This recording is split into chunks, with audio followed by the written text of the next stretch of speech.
मेरा नाम शिव घोर पड़े है। 5 साल का था जब मैं अपने पापा के साथ मुंबई में आया था। लेकिन कुछ ही महीनों में जब एक रात पापा शराब पीकर घर लौट रहे थे,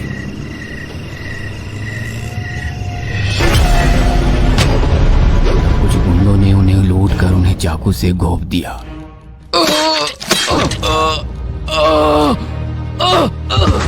जिसमें उनकी मौत हो गई। उसके बाद मुझे अनाथ आश्रम में भर्ती करवा दिया गया। कुछ दिनों बाद एक अंकल आंटी ने मुझे अडॉप्ट कर लिया। उसके बाद वही मेरे मम्मी पापा बन गए। लेकिन उनका सहारा भी मुझे हासिल नहीं हुआ। और जब मैं 20 साल का था तब एक रात कार एक्सीडेंट में उनकी मौत हो गई। जैसे तैसे मैंने खुद को संभाल लिया और पापा का बिजनेस संभाला। 4 साल बाद मैंने अपनी गर्लफ्रेंड से शादी कर ली। उसके बाद हमारे घर बेटी पैदा हुई। मेरी बेटी आरती 6 साल की थी जब मुझे बिजनेस में भारी नुकसान हुआ। मैं कर्जों तले दब गया। इसी वजह से मैंने अपनी बीवी बच्ची के साथ मुंबई छोड़ी। मैंने मैप में सतारा के पास एक गांव देखा जिसका नाम कजर खेड़ा था। मैं उस गांव में कभी नहीं गया था। वो बस 1000 या 1500 जनसंख्या वाला गांव था। इतने छोटे गांव में कोई मुझे ढूंढने नहीं आएगा। इसी वजह से मैंने उस गांव को चुना था। हम लोग बस में कजरखेड़ा गांव पहुंचे। रात के लगभग 10 बज रहे थे। तब बस ड्राइवर ने गांव के बाहर वाले बस स्टॉप पे गाड़ी रोक दी। मैं मेरी बीवी बच्ची के साथ बस स्टॉप पर उतर गया।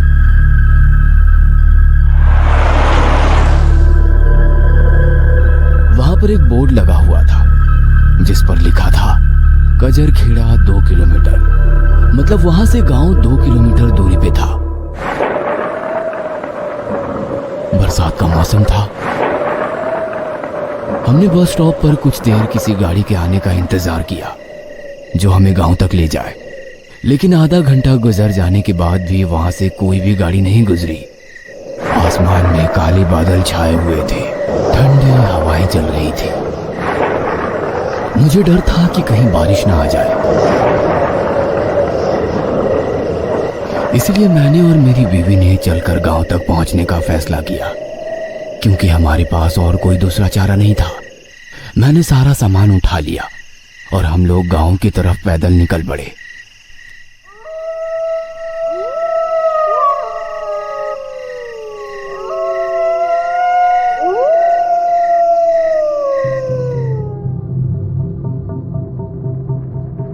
चार 5 मिनट चलने के बाद मुझे दूर एक बरगद के पेड़ के नीचे धुआं दिखाई दिया।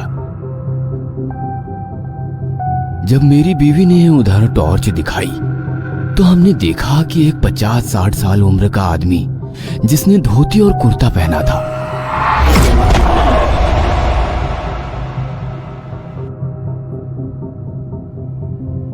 वह बरगद के पेड़ के नीचे बीड़ी पी रहा था। हम लोग उसके पास गए।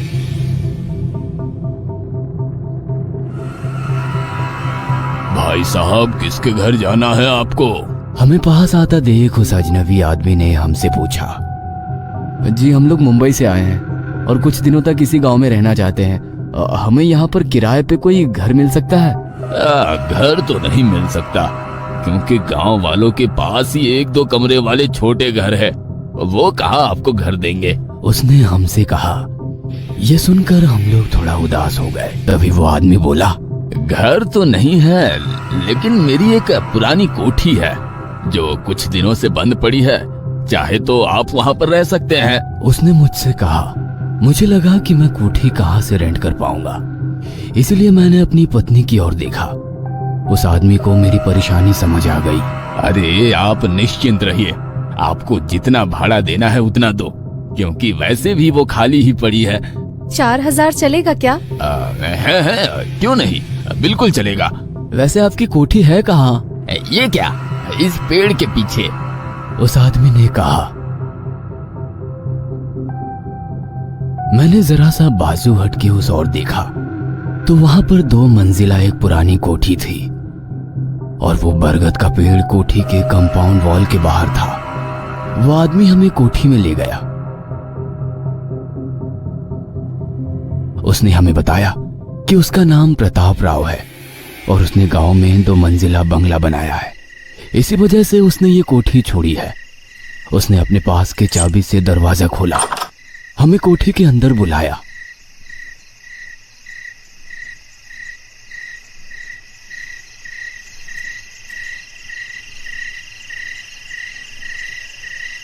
कोठी वैसे बड़ी थी, वहां पर बिजली पानी की कोई दिक्कत नहीं थी।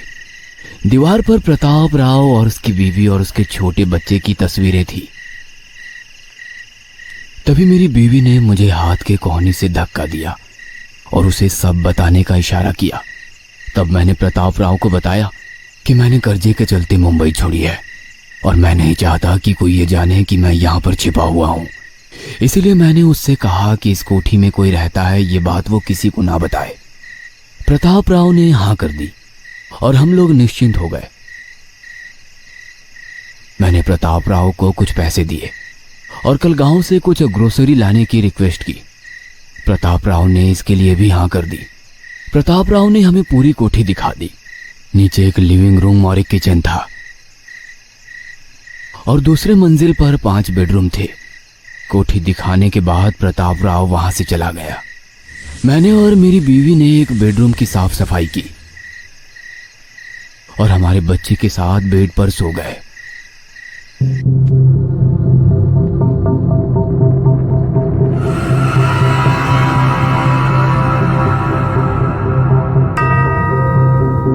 रात के कुछ 3 बजे थे। मुझे एक छोटी बच्ची की आवाज सुनाई दी। वह कुछ गा रही थी।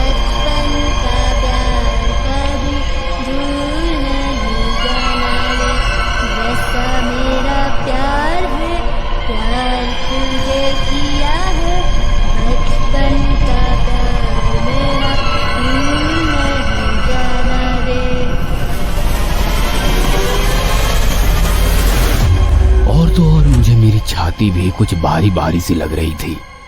इसलिए मैंने अपनी आंखें खोली और देखा तो क्या, एक 5-6 साल की लड़की मेरी छाती पर बैठी थी और बड़ी ही बेसुरी आवाज में गाना गा रही थी।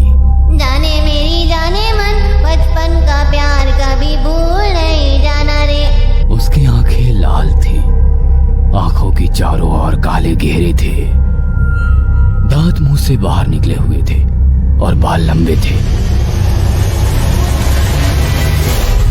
मैं डर गया क्योंकि वह बच्ची कोई आम लड़की नहीं लग रही थी। ऐसा लग रहा था मानो जैसे कोई शैतान बच्ची के वेश में मेरे सामने आया हो। मैं डर गया था।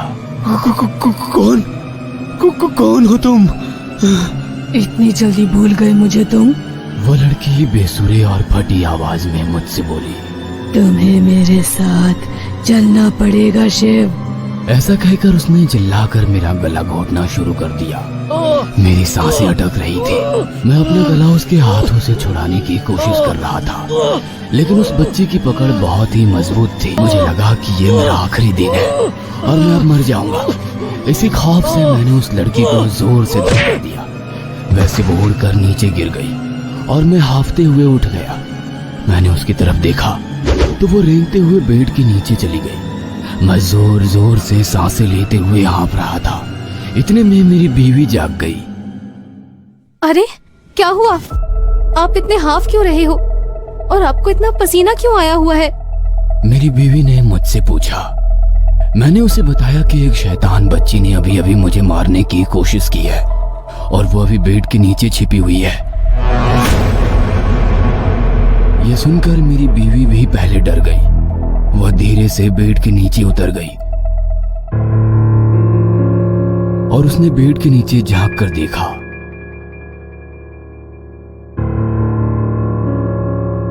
यहाँ तो कोई नहीं है। आपने शायद कोई बुरा सपना देखा होगा। क्या? लेकिन अभी तो मैंने उसे बेड के नीचे जाते हुए देखा। मैंने उसे कहा। मैंने बेड के नीचे उतर कर देखा तो सच में वहां पर कोई नहीं था। मुझे लगा कि शायद वो सच में मेरा कोई बुरा सपना था, इसलिए मैं रिलैक्स हो गया और बेड पे सो गया।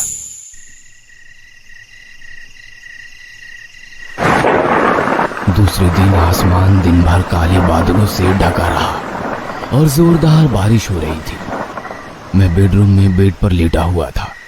मेरी बीवी और बेटी किचन में थी। तभी मुझे किसी छोटी लड़की के गाने की आवाज आने लगी जो मैंने कल रात सुनी थी। कभी जैसा मेरा प्यार है, प्यार तुझे किया है, बचपन का प्यार मेरा भूल नहीं जाना रे। जाने मेरी जाने मन, बचपन का प्यार वो आवाज खिड़की के बाहर से आ रही थी। मैं खिड़की के पास गया। जैसा मेरा प्यार है, प्यार तुझे खिड़की में जाते ही मुझे बगीचे में खड़ा एक आम का पेड़ दिखाई दिया। वो गाना गाने की आवाज उसी पेड़ से आ रही थी। कोई उस पेड़ पर बैठ के गाना गा रहा था, लेकिन वो आवाज जानी पहचानी सी थी। वो आवाज उसी छोटी बच्ची की थी जिसने पहले दिन मेरे सीने पर बैठकर मुझे मारने की कोशिश की थी। तभी मेरी बीवी ने मुझे खाना खाने के लिए बुलाया।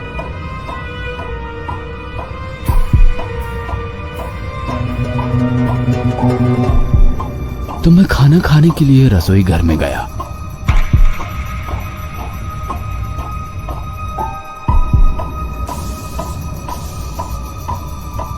मुझे समझ नहीं आ रहा था कि मैं ये बात अपनी बीवी को कैसे बताऊं, क्योंकि मुझे लग रहा था कि उसे मेरी बातों पर विश्वास नहीं होगा।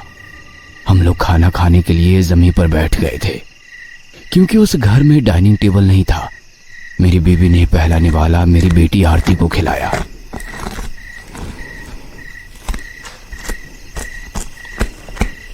उसके बाद वो दूसरा निवाला मुझे खिलाने ही वाली थी कि तभी आरती ने मेरी बीवी के हाथ को ढकेला और इस वजह से उसके हाथ में से वो निवाला नीचे गिर गया।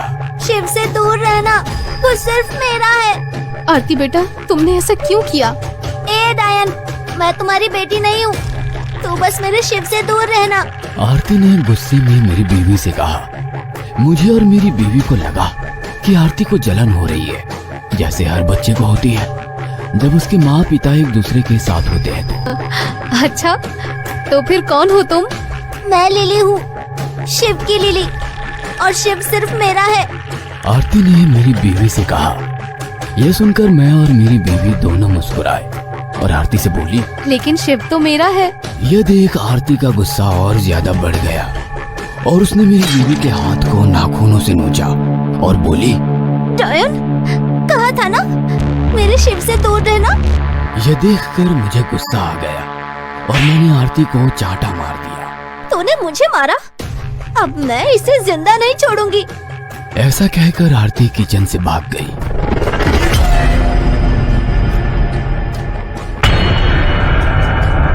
कुछ सेकंड्स बाद मेरी बीवी भी उसके पीछे पीछे भाग गई, लेकिन मैं वहीं बैठा रहा और खाना खाने लगा। थोड़ा लाड प्यार क्या कर ले, बच्चे तो सर पर ही चढ़ जाते हैं, मैं मन ही मन बोला। तभी मुझे मेरी बीवी के चिल्लाने की आवाज आई। मैं डर गया। आवाज हमारे बेडरूम से आई थी।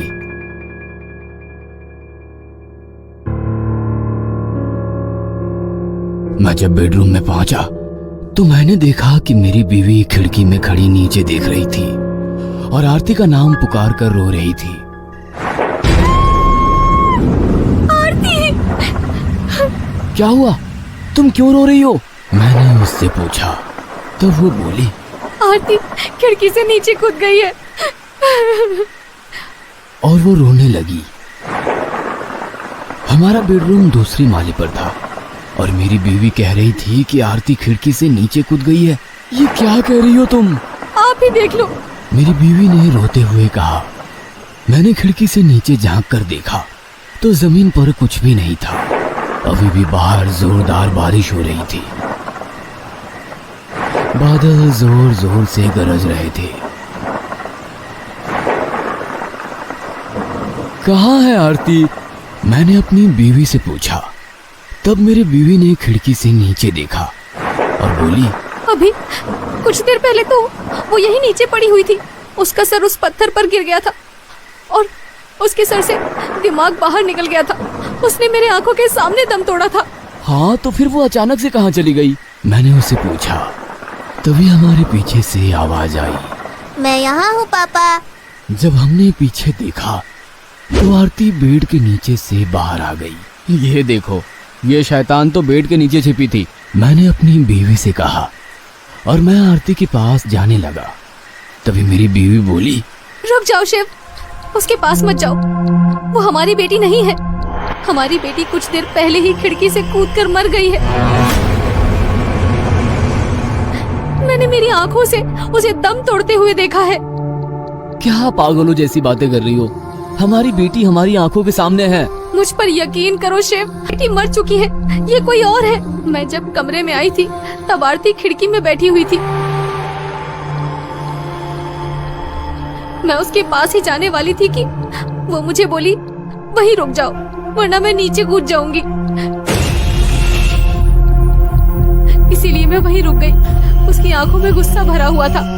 वो मुझे बोली कि तूने मेरी प्यारी चीज मुझसे छीन ली है, अब मैं तुम्हारी प्यारी चीज तुमसे हमेशा हमेशा के लिए छीन लूंगी। और फिर वो शैतान की तरह हंसने लगी। कोई बुरी आत्मा आरती के अंदर घुसी हुई थी। मैं उसके पास ही जाने वाली थी कि तभी वो खिड़की से नीचे कूद गई।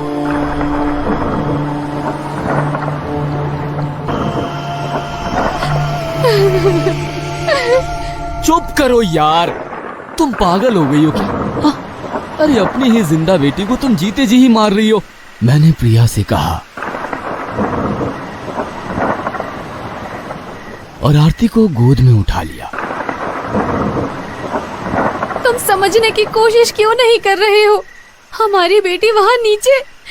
खिड़की से बाहर देखते हुए प्रिया आगे बोलने ही वाली थी कि तभी उसे आम के पेड़ के नीचे आरती की डेड बॉडी पड़ी हुई दिखाई दी।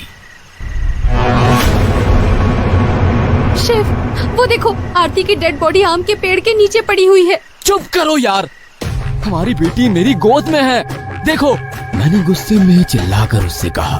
तभी प्रिया मेरी ओर भागती हुई आई और मेरी गोद से आरती को छीनने की कोशिश करने लगी और कहने लगी, शैतान कहेगी, निकल जा हमारे घर से, मुझे और मेरे पति को अकेला छोड़ दो। प्रिया के इस बर्ताव से आरती रोने लगी। आरती को रोता देख मैंने प्रिया को चांटा मार दिया। वैसे प्रिया गुस्से में वहां से भागते हुए कमरे से बाहर निकल गई। मैंने आरती को जैसे तैसे शांत करवा दिया।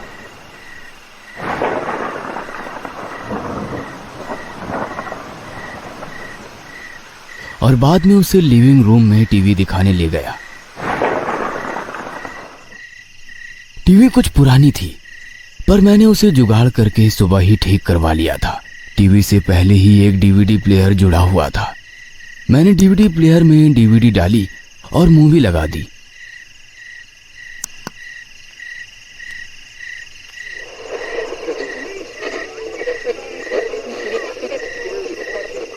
तभी कोई घर का दरवाजा खटखटाने लगा।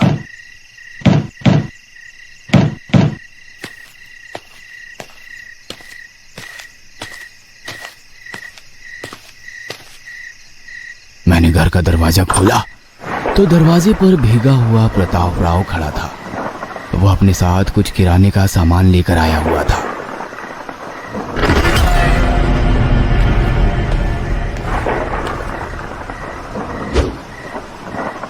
प्रताप राव जी, क्या इस कोठी में कोई बुरी शक्ति का साया है? नहीं नहीं, ऐसा कुछ भी तो नहीं है। ऐसा कुछ भी नहीं है इस कोठी में। प्रताप राव ने कुछ हकलाते हुए मुझसे कहा, चलो मैं कल सुबह आता हूँ। ऐसा कहकर प्रताप राव वहां से पलटा, लेकिन जाते हुए अचानक से वह रुक गया और बोला, अब बेटी का नहीं, अपनी बीवी का ख्याल रखना। और वो वहां से भारी बारिश में बिना छाते के निकल गया। मुझे उससे पूछना था कि उसने ऐसा क्यों कहा, लेकिन वो एक सेकंड भी वहां नहीं रुका। मैं उसके पीछे जाने वाला था, लेकिन इतनी रात को बारिश में उसके पीछे जाता तो आरती का ख्याल कौन रखता। इस वजह से मैंने दरवाजा बंद कर दिया और लिविंग रूम में सोफे पर बेटी के साथ पुरानी मूवी देखते हुए बैठ गया।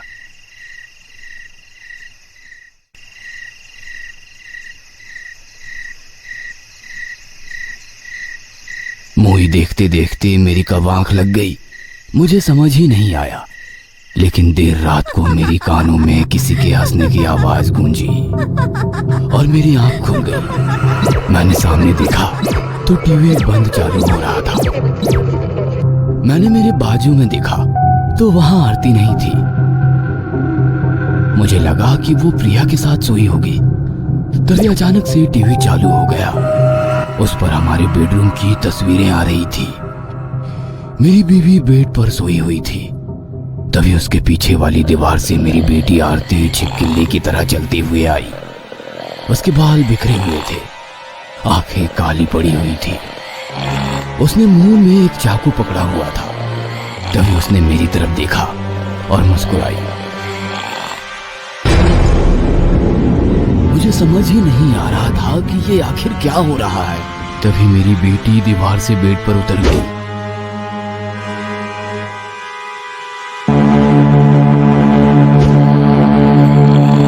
और उसने अपने मुंह में पकड़ा हुआ चाकू अपने हाथ में लिया और वो चाकू मेरी बीवी के सर में घुसा दिया। नहीं! मैं जोर से चिल्लाया और टीवी की तरफ भागा और टीवी उठाकर जमीन पर पटक दिया। भी मुझे मेरे पीछे से किसी के कदमों की आहट सुनाई दी। मैंने पीछे मुड़कर देखा तो मुझे मेरी बेटी आरती एक बेडरूम में भागती हुई दिखी। आरती बेटा! मैंने आरती को आवाज दी, लेकिन उसने पलटकर मुझे जवाब नहीं दिया। मुझे डर लग रहा था कि कहीं जो मैंने टीवी में देखा वो सच तो नहीं था। मैंने घड़ी में देखा तो रात के 3 बज रहे थे। इतनी रात को आरती अकेले उस अंधेरे कमरे में कैसे चली गई? उसे डर नहीं लग रहा है क्या? मैं मन ही मन बोल उठा, इसलिए मैं उसके पीछे उस कमरे में चला गया।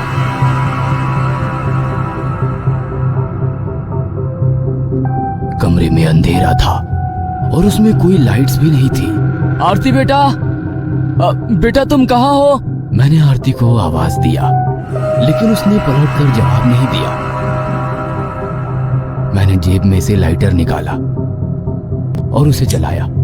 तभी एक कोने से मुझे कुछ चबाने की आवाजें आने लगी। मैंने उस कोने की तरफ लाइटर घुमाया और देखा तो आरती उस कोने में बैठे कुछ तो खा रही थी। उसने मेरी तरफ पीठ की थी। आरती, तुम क्या कर रही हो बेटा? आरती, आरती, आरती, मेरे सवाल का जवाब दो बेटा। मैं उसे बोल रहा था, लेकिन वो पलटकर जवाब ही नहीं दे रही थी। इसलिए मैं उसके पास चला गया।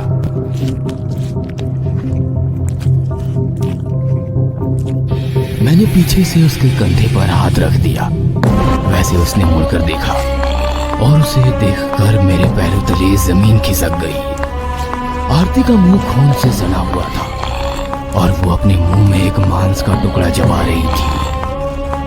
मैंने उसके हाथ में देखा तो उसके हाथ में मांस का टुकड़ा था। मैं फटी आंखों से उसकी तरफ देख रहा था और वो बड़ी ही रहस्यमय तरीके से मेरी तरफ देखकर मुस्कुरा रही थी। ये क्या खा रही हो बेटा? मैंने कांपते हुए उससे पूछा।